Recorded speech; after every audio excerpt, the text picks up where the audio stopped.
మేము 10 ఏళ్ళు చాలా సంస్కారవంతంగా వ్యవహారం చేసినాం. రాజీవ్ ఆరోగ్యశ్రీ అనే పథకం ఉంటే దాని పేరు మార్చలేదు, అట్లే కొనసాగించాం. మా పేరు పెట్టుకోవచ్చు, ఇంకో పేరు పెట్టవచ్చు, కానీ మార్చలేదు. రాజీవ్ రహదారి అని స్టేట్ హైవే ఉంటే దాని పేరు కూడా మార్చలేదు.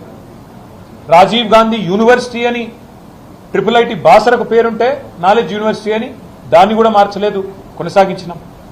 ఉప్పల్లో ఉండే అంతర్జాతీయ స్టేడియంకు రాజీవ్ గాంధీ స్టేడియం అని పేరున్నా దాన్ని కూడా కొనసాగించినాం తప్ప మార్చలేదు. అదే మాదిరిగా అంతర్జాతీయ విమానాశ్రయం పేరు రాజీవ్ గాంధీ అంతర్జాతీయ విమానాశ్రయం ఉన్నా దాన్ని కూడా కొనసాగించినాం తప్ప కుసంస్కారవంతంగా ఆలోచన చేయలేదు.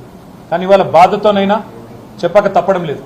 మీరు తెలంగాణ తల్లిని అవమానించిన తర్వాత, తెలంగాణ అస్తిత్వానికి ప్రతీక అయిన మనందరి తల్లి లాంటి తెలంగాణ తల్లిని మీరు అగౌరవపరిచిన తర్వాత తప్పకుండా ఈ మాట బాధతోనే చెప్తా ఉన్నాం. రాజీవ్ గాంధీ గారు మరి తెలంగాణకు ఆయనకు సంబంధం ఏందో నాకే తెలియదు. రాహుల్ గాంధీ దగ్గర మార్కులు కొట్టేయాలంటే మీ గాంధీ భవన్లో పెట్టుకో, లేదా జూబ్లీహిల్స్లో నీ ఇంట్లో పెట్టుకో, ఎవరు వద్దంటలేదు.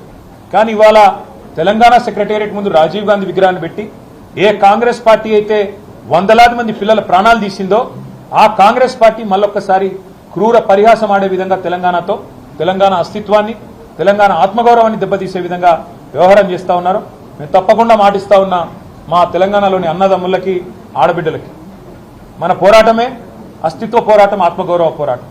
తప్పకుండా మనం మళ్ళీ తిరిగి వస్తాం. అది కాంగ్రెస్ వాళ్ళకు తెలుసు, మీకు తెలుసు, మాకు తెలుసు.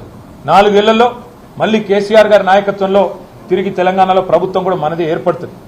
ఏర్పడ్డ తర్వాత వెంటనే తప్పకుండా రాజీవ్ గాంధీ గారి విగ్రహాన్ని అక్కడి నుంచి సకల మర్యాదలతో తొలగిస్తాం. అక్కడి నుంచి కాంగ్రెస్ వారు ఎక్కడికి కోరుకుంటే అక్కడికి తరలిస్తాం. అక్కడ మాత్రం ఖచ్చితంగా తెలంగాణ తల్లి విగ్రహాన్ని పెడతాం.